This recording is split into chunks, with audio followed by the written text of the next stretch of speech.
Sunshine, sunshine, sunshine. I think I found it now. What I've been looking for. Isn't it beautiful? It's got my head all up in the clouds. I think I found it now. Everything I want. প্রথমে একটা frying প্যানে দিচ্ছি একটু ঘি, 1 চামচের মতো ঘি দিলাম। ঘিটা গরম হয়ে গেলে একটু দিয়ে দেবো ড্রাই ফ্রুটস গুলো। আমি এখানে ড্রাই ফ্রুটস গুলো দিয়ে দিচ্ছি। দেখি সামান্য নাড়াচাড়া করে নেবো।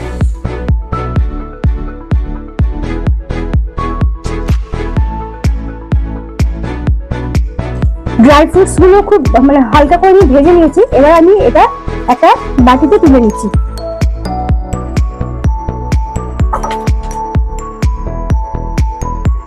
আজ তোমাদেরকে বানিয়ে দেখাবো একটা খুব সহজ রেসিপি, সিমইয়ের পায়েস। তার জন্য আমি এখানে 1 লিটার দুধ জাল দিতে বসিয়ে দিয়েছি।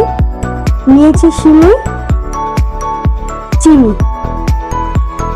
এখানে আমি নিয়েছি 1 লিটার দুধ। দুধটাকে কিন্তু ভালো করে জাল দিয়ে আমাকে কিন্তু একটু এটা কমিয়ে নিতে হবে, বেশ যাতে ক্ষীর ক্ষীর খেতে লাগে। 1 লিটার দুধটা কমে দেখো অনেকটা কিন্তু ঘন হয়ে এসছে। এটা প্রায় হাফ লিটারের মতো হয়ে গেছে। এবারে আমি এর মধ্যে দেবো চিনি, 1 বাটি চিনি দিচ্ছি।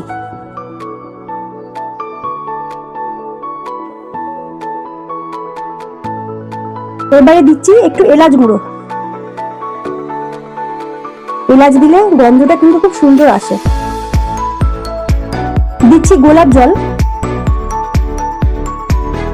এবারে আমি এর মধ্যে দিয়ে দেবো সিমুইটা। সিমুইটা আমি দিয়ে দিচ্ছি। দিয়ে ভালো করে সবকিছু নাড়াচাড়া করতে থাকবো। ভীষণ সুন্দর গন্ধ আসছে এলাচ গোলাপ জলের জন্য।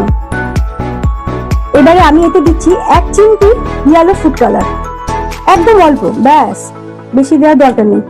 তবে এটা অপশনাল, এটা তোমরা চাইলে দিতেও পারো, নাও পারো। আমি এখানে জাস্ট একটু হালকা কালারের জন্য ইউজ করছি। আর এবারে দেবো 2টো কালাকাঁদ সন্দেশ। এটা আমি ভেঙে এই উপর থেকে দেবো।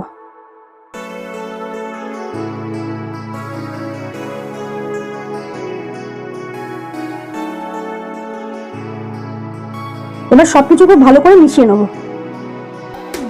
আমাদের কিন্তু সিমইয়ের পায়েস একদম রেডি। এবার এটাকে আমি সার্ভ করে দেবো।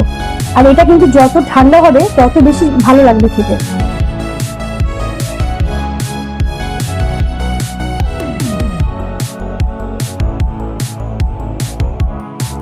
আমাদের সিমইয়ের পায়েস একদম কিন্তু পুরো রেডি। আমি এর মধ্যে এবার দিয়ে দেবো আমার ভেজে রাখা ড্রাই ফ্রুটস গুলো, উপর থেকে দিয়ে দেবো।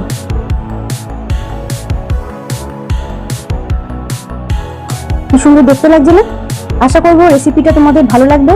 রেসিপিটা ভালো লাগলে অবশ্যই কিন্তু একটা লাইক, কমেন্ট করে জানিও কেমন লাগলো।